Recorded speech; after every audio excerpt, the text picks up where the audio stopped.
Oh, thanks. So I'm going to talk a little bit about what I do. So I work in, I guess it's considered motion graphics or broadcast design. So we do animated graphic design work. So that kind of covers the gamut of type animation, character animation, to sometimes treating footage or making. We do a lot of work for documentaries and also for commercial work. So our work will. With documentaries, a lot of times what will happen is the finished documentary will come to us, and then we'll be adding layers onto that to either animate informational graphics or to sometimes treat newspaper clippings, things like that. I'll start off by showing the last reel we did was 2016. We have a new reel that's coming out as soon as I can finish it any minute now. But this will give you kind of an overview of the type of things that we do. I can answer any questions. If you guys want to jump in at any point in time, I'll keep this kind of loose.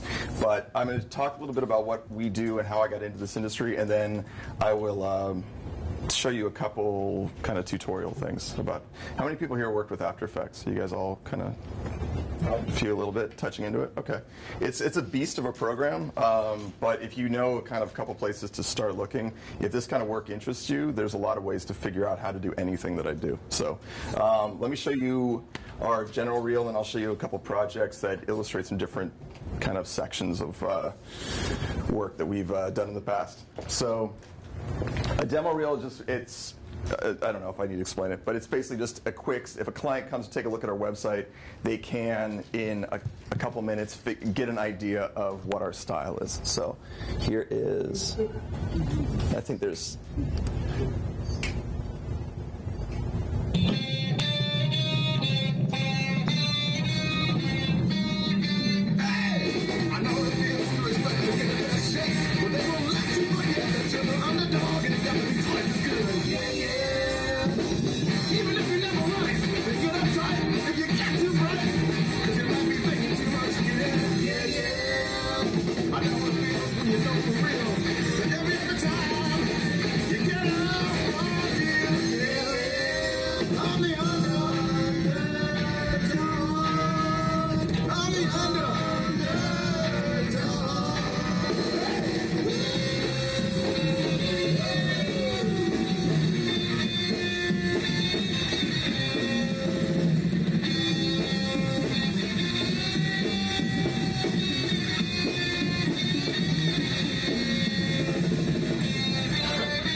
So that is kind of an overview. I'll play it again like quiet, but so the examples of work here, this stuff was done in Cinema 4D. You guys are kind of touching on that a little bit.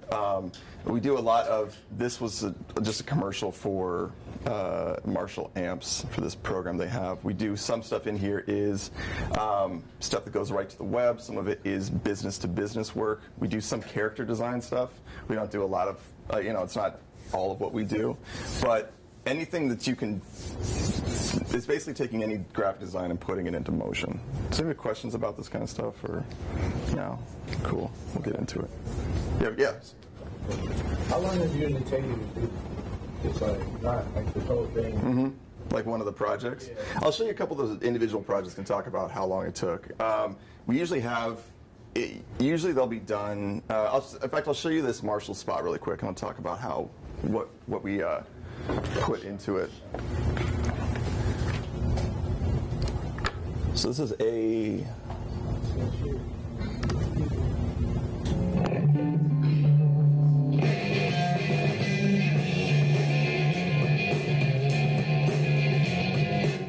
I have to listen to the music all the time.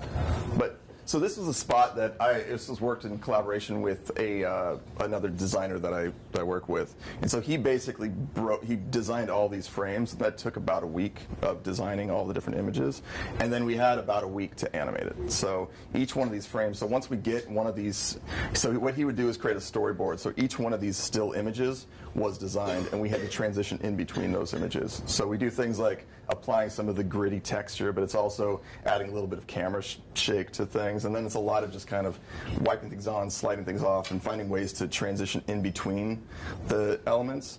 So we had to find interesting ways to. This is basically kind of a mood piece. So it's one of these things. Certain pieces we have need to be very informative. So they have to have a very clear message that we're telling. This was more of something to kind of create a feeling for the brand. So what Marshall was doing is creating these digital amps that mimic real life kind of distortion and sound. So we had to create something that had some grit and felt like it was kind of made up of cutouts and posters and things like that. So something like this would take, when you get into changes with a client, so that's a whole other thing, is when you start dealing with the client, is that they'll have changes that will take something that should have taken a week to do, and it'll turn into 3 months, because and it's not 3 months of working on it nonstop, but it'll be, we finish the animation, we wait about 5 or 6 days for notes, we get those notes back, we make some changes. They like about it, they tell you what they didn't like. Yeah. It's like, they just like, can you put this in there too? Yeah. Sometimes it's specific like that. Sometimes I just don't really, it just doesn't feel like it has enough, I don't know, not gritty enough. It's too gritty. Or, I don't know, it just doesn't feel right. What do you guys? And so you get a lot of kind of vague notes sometimes from clients, but sometimes they're very specific. They're like, we can't use that photo. Or we need to specifically say something in the piece. And so you get, the industry is kind of mixed with moments of pure creativity where you can kind of do whatever you want, and then other moments where you have to specifically address what a client wants to do. And I can kind of lead into talking a little bit about how I got into this industry. And so it's kind of a strange place to be. I went to school, I can go all the way back. I grew up in a small town. Now I didn't think you could get paid to do art. I thought of it in terms of being a fine artist or being an illustrator, doing comic books, and there were things that I just didn't feel like I was really good at. And so I took a path of trying to get into working in a bank, and I tried to get into finance, whatever it was, because I'm not going to do this. I'm not going to be able to make money at this. And I hated doing those things so much that I said, I'm just going to take a risk and go back to school to draw. I always like to draw, so I said, I'm going to go back to school as an illustrator. I don't know what it's going to take for me to become an illustrator, but I'm going to go back to school and do that. So I went back to school and very quickly found a digital media department. Now, this was 20 years ago, so they didn't have fully developed departments. Like your department that you have here is something that didn't exist when I was in high school, so you're very lucky to have actually access to these programs. But I found that within digital media, you could make your own films. Like you could, from start to finish, create a full animated series if you wanted to, or you can make your own movies, add your own graphics. So that was something that was appealing to me, and so that's what got me into doing this kind of animation. And I went to school in Los Angeles, a school called Otis College, and it's something that the program has developed over time. But one thing that is kind of a through line through no matter where you're going to school is to find places that you can work before you graduate. So this kind of work doesn't need a degree. That's the sad thing. You don't need to have a college degree to do any of this. You guys could do this right out of high school if you're good enough. What college does give you, though, is it gives you a place where a lot of people are kind of, it's a place where you can bounce ideas off of people, where you can start to figure out, what type of animation do I want to do. Some partner industries with broadcast design is getting into video game design or getting into filmmaking or special effects, which are much heavier. So you're going to work within a pipeline. With this kind of work that I'm doing, I could do all of this animation myself. Like I can start to finish, do everything myself. If you're going to work on a special effect for one shot of a movie, you're going to have one person that's dealing with the storyboarding, another person's dealing with the modeling, texturing of objects, lighting of objects, animating objects. So you're going to have 30 or 40 people sometimes on one shot in a film. Whereas this kind of thing, I can do all this myself. Yeah. So you do movies too? We do some things for movies. We don't do big visual effects for movies. We tend to do, we've done graphics where graphics go in a scene. There's a lot of people who do kind of user interface graphics. So if you watch a film, sometimes it's a throwaway thing, whether it's the Avengers or, in Tony Stark, Iron Man or something, where he's animating the screen. There are people who just are dedicated just to designing what those interfaces look like. So I didn't do the Iron Man graphics. I don't want to try to. I did the Iron Man graphics, but that was done in a studio. The first one was done in a studio in Los Angeles. I believe Prologue did that, but there's user interface designers who are just good at that. They're good at just kind of designing what is something that looks like, and you have to be creative and think about what is something that not only is functional but also looks good, but also feels like it's a realistic thing that would exist in the future some way. You like doing documentaries? Like Commission Miller told us there should be documentaries. Yeah. Like doing those? Or Yeah, I love doing documentaries. which one do you like? If somebody came up to you, which one would you want to do the most? Oh, I don't know. There's new ones coming out all the time. I mean, there's Errol Morris does really beautiful graphics for his documentaries. Like, he has really, really nice finished graphics. He did a movie called Tabloid, which was about this woman who was kind of a stalker of this guy, but it was like she became a celebrity back in the 70s or 80s. But they did a lot of really interesting kind of newspaper graphics, but he has a very good eye. A lot of times the documentaries, the downside to it is that they'll be working on a documentary for maybe 5-10 years sometimes, and so by the time they come to us, they've got 6 months left before it's got to go to air. So our part of it is very small. So generally the part of the budget is very small, so we don't have a lot of resources to dedicate to it. But we are doing we're doing a 30 for 30 documentary, which ESPN Films produces. We're doing that through a director in Florida that we've worked with in the past. So I can't talk about what it is yet, but there's a lot of opportunities for actually creating some fun. If we're now that we're on tape, I have to be careful about what I talk about with NDAs. But there's some the sports documentaries actually can be kind of fun because, like, we did one for NFL Films, which was based on the Iran hostage crisis, which was an interesting thing where during the 70s, when we had our U.S. Embassy was taken over and they were held hostage, we had a bunch of U.S. citizens over there who were held hostage. They had no contact with the outside world except they were allowed to read the sports pages. So because they were allowed to read the sports pages, they could kind of decipher bits of information about whether they were going to be, rescuing them or what Jimmy Carter was doing at the time. And it was an interesting thing to get into, and so we had to create graphics that kind of mimicked that feeling and emote, and so we had to create things that kind of went to that tone a little bit. But yeah. What's your favorite project you did? We did one. I'm trying to think. One of the early documentaries we did was called The Trials of Muhammad Ali, and it was about when he was they tried to draft him, and he said that he was against the war because of his faith, and they put him on trial for that. And the argument was that at the time they weren't holding the same standard for if you were a Quaker or who were also pacifists, and so they kind of made a symbol out of him, and so he wasn't able to box for years. It was kind of the height of his career. He was taken out and he wasn't able to compete. But that film actually was pretty. That was one of the first documentaries that we did, and so what was nice for us, we actually got to see a lot of the process of making that film. We got to see what went into it and how much he'd worked on the documentary for about 10 years. So when it came to us, we were given a lot of different challenges as far as animating, taking old newspaper headlines and kind of breaking those out and finding interesting ways to animate those, and also dealing with really heavy subject matter. At the time I was talking about the Vietnam War, and so we had articles about that we had to deal with, which were pretty challenging.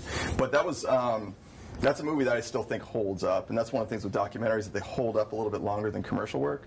Commercial work is very fun and it can be very flashy, but you don't necessarily want to watch any of these commercials in 5 years or even 6 months sometimes. I'll show you a couple other projects that we did. So I take this off the screen, but we did let's see. So this is another example of documentary graphics that we did. This was for a documentary called Under the Gun, which was about gun violence. And so this was something where we had a lot of different challenges. This was one case we had to animate newspaper headlines and show just kind of show how many different stories were happening. Oh, sure. Turn down a bit. And so this is talking about the violence in Chicago, and we had to take news footage and then combine it with newspaper headlines. And it wasn't so much to create you can read every one of them, but to get a feeling that there's so many of these stories happening. And so this was creating certain statistics where we had to create 3D bullets, and this was a shot that evolved over time. In some cases we had to show specific data, and so we had to find different ways to illustrate the data. That was a way that kind of was engaging for the audience. In some cases it was, again, newspaper headlines. And some directors just want to show a straight headline, and sometimes they want to do something that is more of a sequence that kind of illustrates these things in a different way. It's a little bit more memorable. But this had, each one of these shots was a different challenge, so we had to create something new every time, which is also something that keeps it interesting for us. So I was just talking about the early days of comparing. We used to not have seatbelt laws, and then we have seatbelt laws, and so comparing some of that. But all of this is done in After Effects. And one of the things that I'll talk about today is the use of cameras. So we use cameras a lot to do a lot of the work for us. So the 3D camera in After Effects can be used to bring your eye to a piece of typography or to an illustration. And by adding a little bit of realistic movement to that camera, that can add some weight to your animation. So some of these, this is also dealing with some type animation and so on, which we do a lot of that too. So, and I'll show you something, I'll show you another one that's a little lighter, so we're not just dealing with the Vietnam War. And we also did,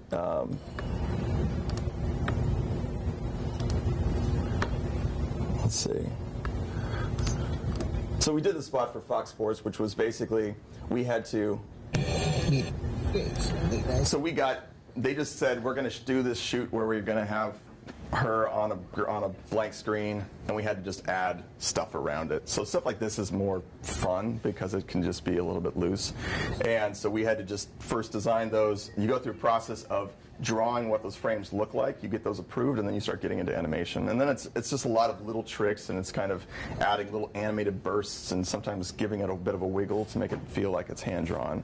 But these are all things that you can do, again, with wonderful After Effects. So I'm going to show you guys there's a plugin that I'll show you today. How much time do we have, by the way? What's the, okay. No problem. So I'm going to show a couple tricks. So you guys have dipped into After Effects a little bit. Maybe I'll jump into playing with the camera a little bit, how that works in After Effects, and creating interesting camera moves. Open up.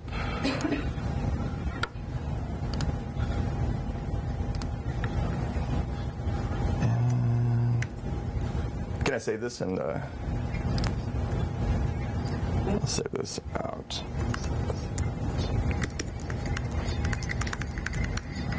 I'll save this as a sample project on your desktop. Yes. And I'll just open up in there.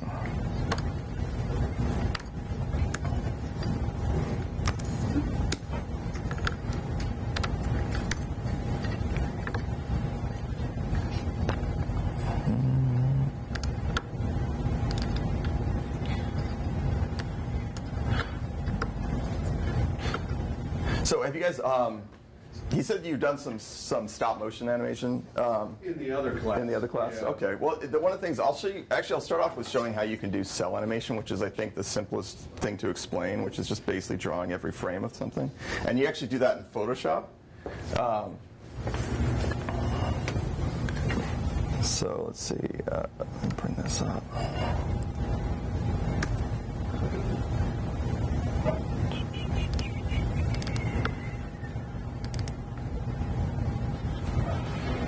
So within Photoshop, you know, they added this like a little while back where you can actually you can use a timeline.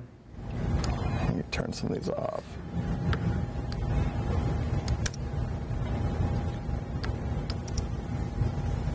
So in Photoshop, you have the ability to draw frame by frame, and then you can export this into After Effects. And so this is really nice, especially if you want to add additional little pieces to one of your animations, or sometimes you can take a video where if it's a guy skateboarding or a guy jumping off a building or something, not jumping off a building, but jumping off a wall, you can kind of add bursts, and you can add streaks, and you can add movement lines. Some of the things to keep in mind with animating this is that most video works at 24 frames a second or 30 frames a second, and you don't necessarily want to draw all 24 or 30 frames, so you can change the frame rate of your timeline to do something. I like to do 8 or 12 frames, so you can still animate and you still get a feeling of movement.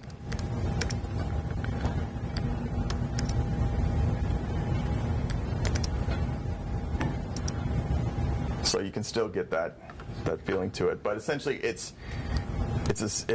literally going into creating a document. So you create a new, you go under layer, create a new video layer, create a new blank video layer, and then I'm not using usually I use a Wacom tablet or something that allows you to, but you can draw a circle that moves forward. And it also allows you to do onion skinning, where you can show the frame you did before, so you can make that next frame something else, and then move forward. This is going to be really sweet.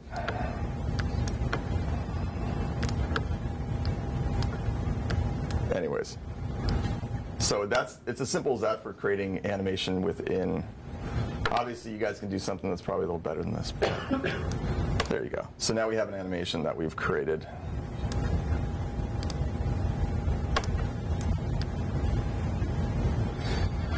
So the creating frame-by-frame animation is kind of the first step of getting into this. The next step is getting into creating some movement. So I'll bring some objects in so we can play around with this a little bit. Let's see. So when you create images for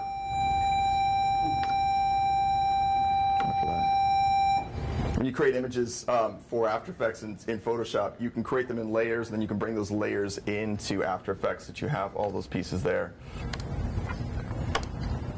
So if I bring this in, I have a few objects, which we'll use for this other tutorial. But all right, so don't worry about what these things are. I didn't really prepare these things for this camera tutorial, but. All right, so I'm going to talk a little bit about bringing a camera into After Effects. So After Effects used to work in a 2D fashion where you basically had all these pieces and they had to work on the scene in a flat layer. And then a billion years ago, they added cameras to After Effects that allow you to create depth. So you can actually move the camera and it moves your scene with it, which seems kind of self-explanatory. But so within this, you have the option to show your, let's see, your switches. So I'm going to take these objects, turn them into 3D layers by clicking on this little 3D box on the side here. And I'm going to create a new camera. So I'm going to go to Layer, New Camera. When you create the camera, it allows you to determine what type of lens you're using for it, how much zoom is on it. And so if you use a wide-angle lens, which is actually a smaller millimeter lens. So a 24-millimeter lens is going to give you more of a wide-angle, fisheye look than creating something with a 50-millimeter, which is closer to what your eye sees. Let's create a 24-millimeter lens, bring that in. So now that I have this camera, I'm going to take these pieces and I'm going to move them around. And these are all on the same 3D place. So if I take my camera and move it, you can see that it kind of moves everything around. Let's see, try that again. Why are these not moving? Oh, okay. So if I take this camera and move it, it moves everything with it. Now, where you get to see that what the camera does best is if I push these things into 3D space. So if I push this back, well, what I'm actually doing is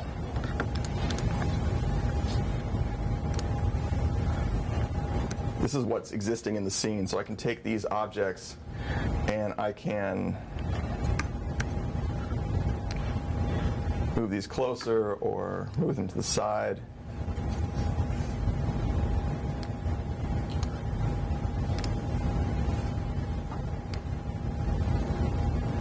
So now if I look at my camera view and pull my camera back,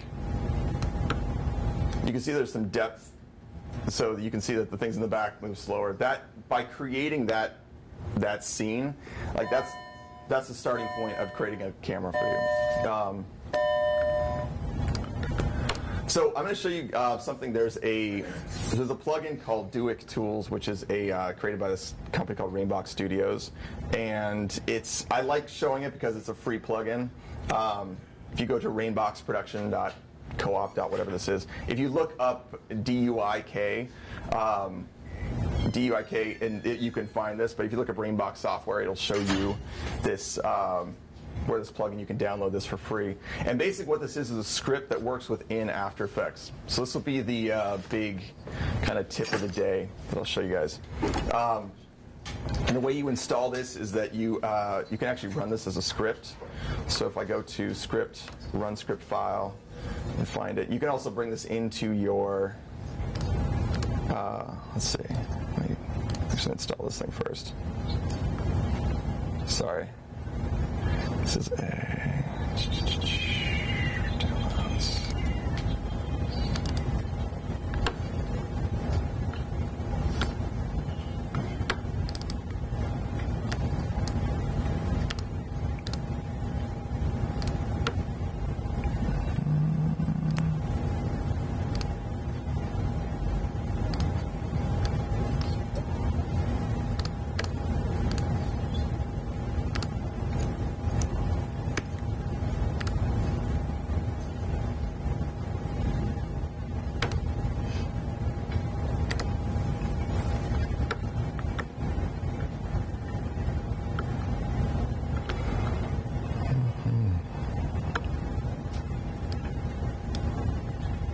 So what this, while this is loading up, what the Duic Tools does is it creates a bunch of presets for you that allow you to add camera shake or... that's all right. That's all right. Perfect. After Effects has the ability to write scripts, so it's like basically writing code to automate functions within the program. What this program does is that allows you to kind of, instead of having to know what the code is and then you have to apply this code to these 15 different layers, it allows you within one click to apply those effects. So it saves you a lot of time and actually opens things up a little bit for you. And one of the things that it also does is allows you to create rigs of characters, and I'll show you that really quick too. So normally, let me show you this really quick. All right, let's see if we can go into...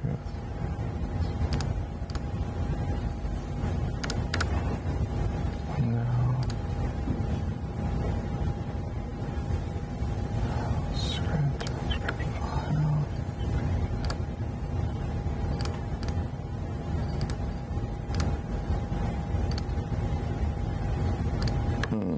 Okay. All right. It's not going to work for me today.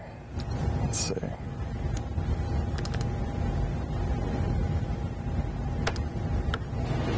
It might be that. Well, it might be it's actually stopping me from logging into this because it's unprotected. Let me go into your security preferences.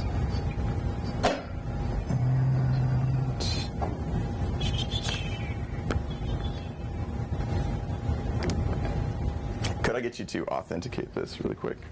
Actually, oh, yeah. Yeah, I'll bring this in.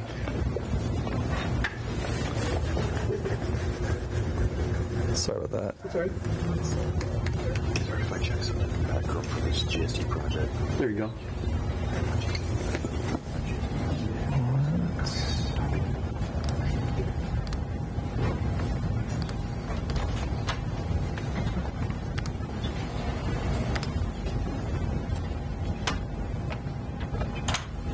Can I get you to do this one more time? You know what? I'll tell you what I'm going to do instead of this.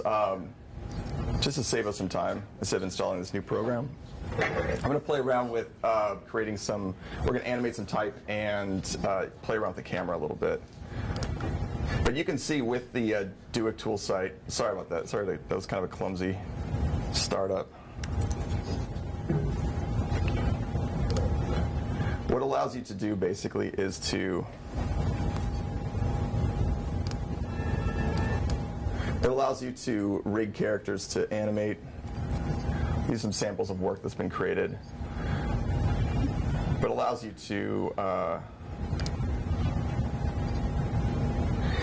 to rig characters together so that you, when you're animating a character, you don't have to rotate an object. You can actually just grab the hand and it actually moves and does all the work for you. So the plugin's free, so you can download that. But I won't spend your time today installing the plugin in the computer. We have other things we can do. But essentially, what it comes from is that you have a, let's see.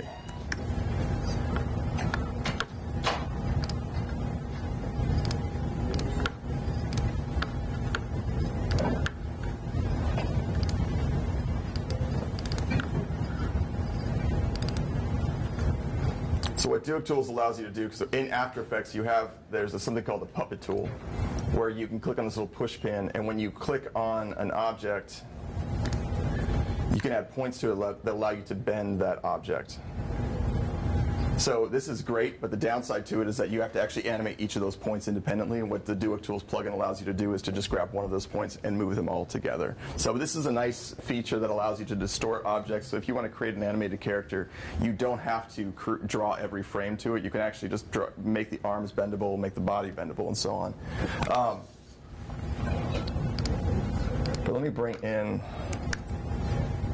a couple things.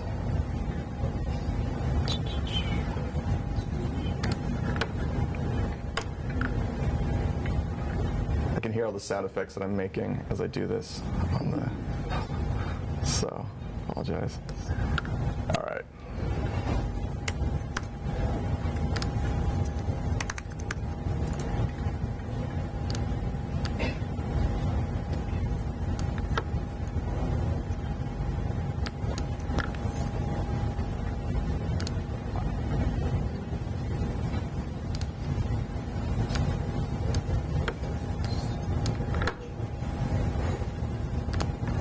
So I'm going to create a new camera. I'm going to create a scene where we're going to do a camera move, and we're going to animate some type with this as well. So I'm going to create a new camera.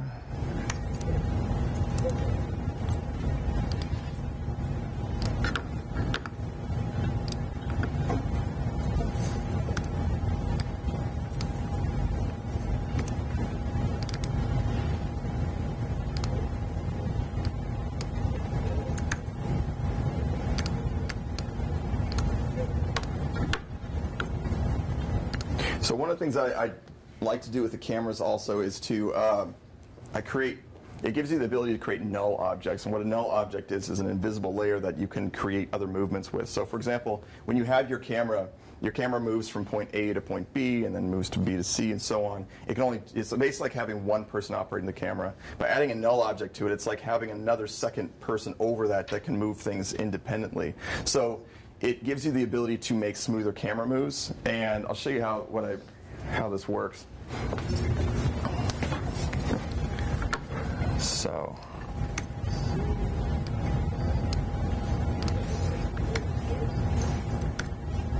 I'm going to set the scene where I have some depth to it. So I'm going to have this, I'll put this face in the back actually, so he's a giant face watching over everything.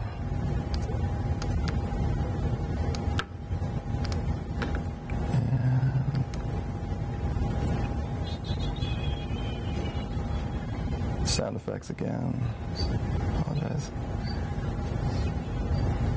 That's fine. We're going to use this type.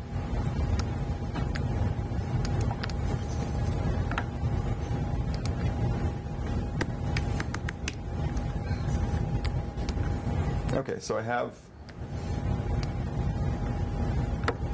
some depth to this. So if I animate this camera, I can actually move around. So I'm going to set a camera move that takes us into the shot.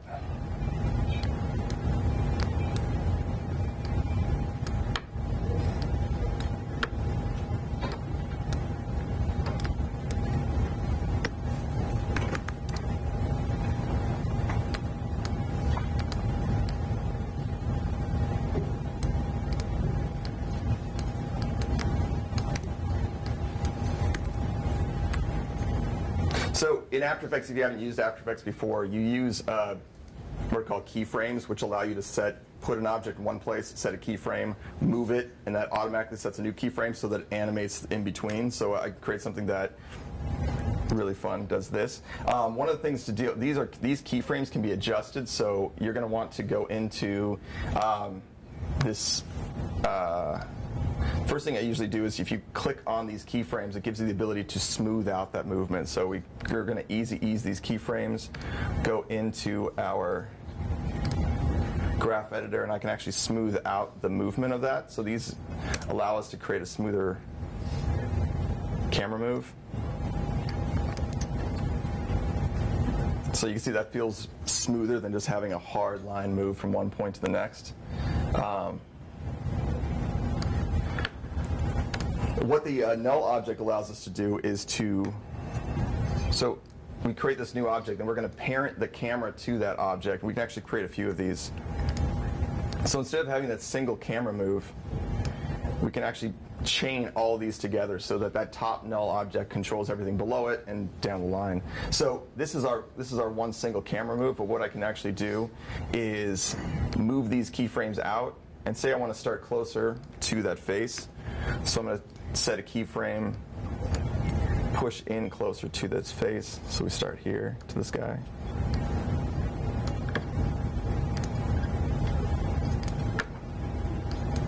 Again, I'm going to ease these keyframes, go into our graph editor to exaggerate how that works.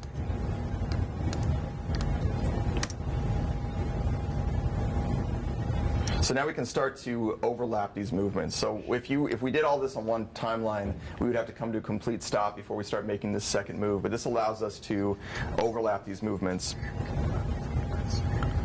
so that we can create a smoother camera move with that. This also allows us to do things like there's a so I talked a little bit about scripts, and this is something that the Do It plugin will automate for you. But we can actually add kind of a wiggle handheld effect to it. And the wiggle effect, the script is the simplest one to do, so it's really easy to do. So I'm going to go to my position on this, and if I hold down Option and click on this little stopwatch, it gives me a drop-down window to start writing a script. So the script for this is wiggle, and in parentheses, you can put in the first number is the frequency of the move, and the second number is the amount, like how much it's going to be moving. Or the other way around, I always get these confused. So if we take a look at the way this works, if I move all these keyframes out without moving anything, it automatically creates kind of a shake to the camera. So we've created an effect where it's adding some drift to the camera, and it's just applying that to an object that we can actually turn on or turn off.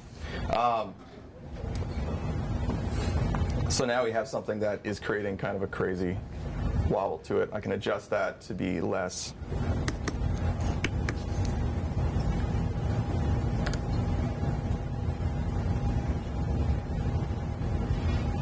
So using the camera is really helpful because the camera actually allows us to kind of keep everything in that scene alive, and you don't have to actually add a bunch of keyframes to that. So we use the camera a lot in big dramatic ways to try to mimic big movement, whether we're getting to a big piece of type or whether we're getting to a scene.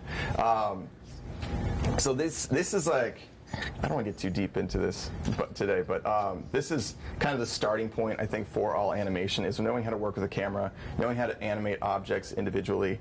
Once you get into it a little bit more, there's ways to animate the typography right into After Effects also. So you can take this type and let's do a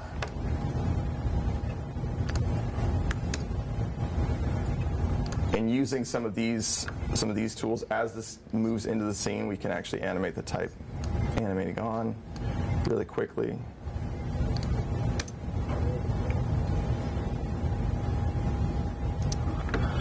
You can adjust that also. So this might be something that you're doing more in maybe in your films, animating the type. So this allows you to add. And you can finesse this in a lot of different ways, but all this is in the program. So anybody have any questions about this stuff? Is this too abstract? Is this too deep into the guts of it? I'll show you something else that we. So, with the films you guys are doing, you guys doing more? Have you guys been creating films or shooting your own stuff? Shooting our own stuff. Yeah.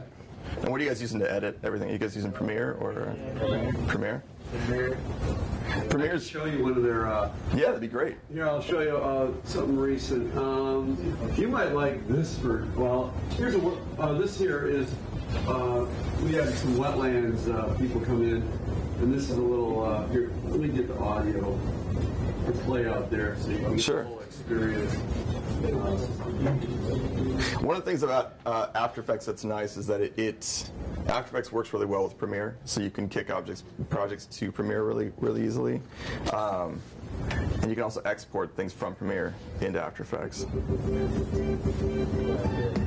Nice.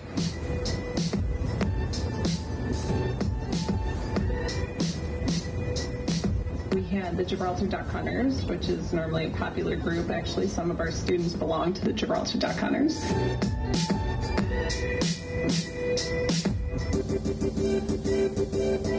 Fish and Wildlife Services came from a couple different areas.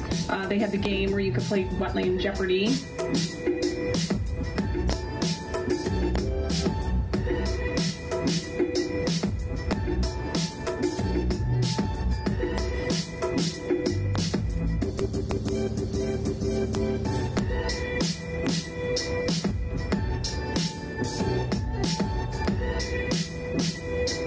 We had just under 2,000 students tour. We had our 4 elementary schools, grades 4 and 5. We had Shoemate Middle School, Carlson Science classes. We also had Ecorse High School, Flat Rock High School, Westside Academy in Detroit. And I think that's it. Sweet. Here's some of the little graphics in it. Now the students are going to moan a little bit when I say this. Here's something really interesting. Let's see what you think. It made me real sad, but I had to go. I had to follow my dreams. I had to go. Oh yeah, the city life. Everything you hoped for. Everything you like. All my dreams I've dreamed of. 'Cause it's all there, and it's all good. The city life, it's now my hood.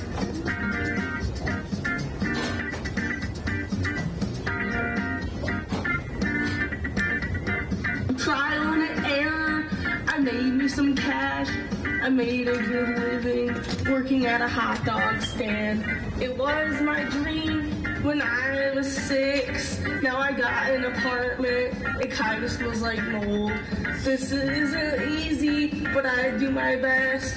I make it work like my car that's on cinder blocks. Oh yeah, the city life. Everything you. Okay. What on earth was that? I want to get your opinion on that, you being a graphics person for a high school student. For a high school student, it's great. She's not in here, so. No, it's great. I think there's something Who like did that? A girl. Wait, I'm sorry. She is in this class, actually, but she's not here today. You know who did that? Out of all the stuff I have, You would. Yeah. Did you think there was some genius in her graphics? I think there's a lot of potential in that. In the One thing. Halloween just opening, I did the it's show. not like the music video that Jane Riley did. Jane Riley did. He'd have to come out here. We'll ask him in a minute. I'll get him to come out here. Ask him any questions you might have about anything, about his, what he does for a living. What is his day like? What's your day like? Our day, the day is you work all day and then you go to bed real late. It's an interesting field because it's for the most part we don't work in kind of a cubicle. Sometimes you may work in like a tight, depending on how big a studio is you're working. It's not the same kind of just monotonous stuff. You basically can be working on you're working on something new all the time, but the downside to that is that you kind of have to figure out new problems every single time you do it. What my day is like, I have my own company, so it's very different from working in a big studio. Because I have my own company, I can, in the middle of the day, if I have to go get grocery shopping, I can do grocery shopping. If I have to do laundry, I can do that. But I also am probably working all the time because if I can get a project done, I'm working on it. So that tends to be, I still do all-nighters every once in a while because if the schedule changes on a project immediately, you have to kind of meet those demands. And we have, so the way our studio is made up of my partner and myself, and then we have freelancers that we work with all over the country. So some of them are in other countries, but for the most part, they're either in New York, Los Angeles, or Detroit. So that's where, or we have some in Portland, some in Chicago. But we have freelancers all over the place that are that we work with depending on what needs we have. So if they have an illustration style that we like, or if they're really good at animating, like for example animating typography, some people are really good at that, or treating footage. I would say creating like that video that we just saw with the typography. There's actually, it's with some little changes, with kind of adding a little bit of weight to the type. You can actually add a lot of production value to it. So what I was showing you guys with just animating the hello coming on, you can actually add a little bit more weight to that. You can finesse that so that things have realistic movement. One of the things that we're always trying to do with working within this digital platform is to give it some sort of weight, give it some sort of rhythm that works. So you have to think about when a piece of type comes on the screen, or if an object comes on the screen, what is it? Is it weightless, or is it heavy? And those things seem pretty simple, but the things like adding a camera shake starts to give you the feeling that there's a looseness to this camera. It's not put on rails. It's not created in a computer. And if we can do things that mimic that, it helps to trick the eye into feeling like it's a little bit more comfortable. So yeah. Who was the most famous person you ever met? Oh, I don't know. Let me think. Most famous person I've ever met. What was that? Most famous person I've ever met. I don't know. We don't work with a lot of famous people. We worked with. No, I don't think Steven Spielberg. I have to think about that. 30-30 you worked on, right? We worked on some 30-30s, and we worked on some stuff that was done for, but that's an interesting thing. So the 30 for 30 documentaries, we worked on one about Miami University. It was a sequel to, it was a sequel to them, and it talked about how they had another, basically the next round of players were just as debaucherous, but also just as good. So there was it was kind of a blowout season. What our part of that is we're getting the footage after the fact. So the documentary crew that did that documentary is in Miami. They did, and then we've been working with them for years, and they do a lot of interesting stuff. They did that documentary, and at the same time we did one called Dogfight, which was about backyard fighting, where a lot of UFC guys started to come out of, but they were basically doing these unlicensed. Kimbo Slice and stuff? Kimbo Slice, yeah. So he was actually in the documentary, and there was also I forget the name of it was a young guy who was challenging him, who Kimbo Slice didn't like, that he was kind of stepping on his territory. But so we get kind of a range of projects that we work on. I'm trying to think. We have, I don't know. I feel on the spot. I know we've met some famous people. We've worked on music videos and things like that, but I haven't. We tend to be away from everything. So one of the NFL Films documentary was produced by George Clooney, but we didn't meet George Clooney on the project, so it was kind of so we worked with the. I'll get back to you on that one. My phone state. Yeah. What a fun project. What was the funnest project you ever? I mean, the funnest project I think was probably we had a project. Well, we did a project too. I mentioned the kind of most fun project. I think the most interesting projects we did are kind of probably documentary stuff. But we actually did started creating a kids book years back that we created an animated app for it. And I'll show you what this looks like. And why this was one of the most fun projects was mostly because we had no client feedback, because I was the client, which was great. You guys would be pretty amazed by this. But this was let's see if I have this.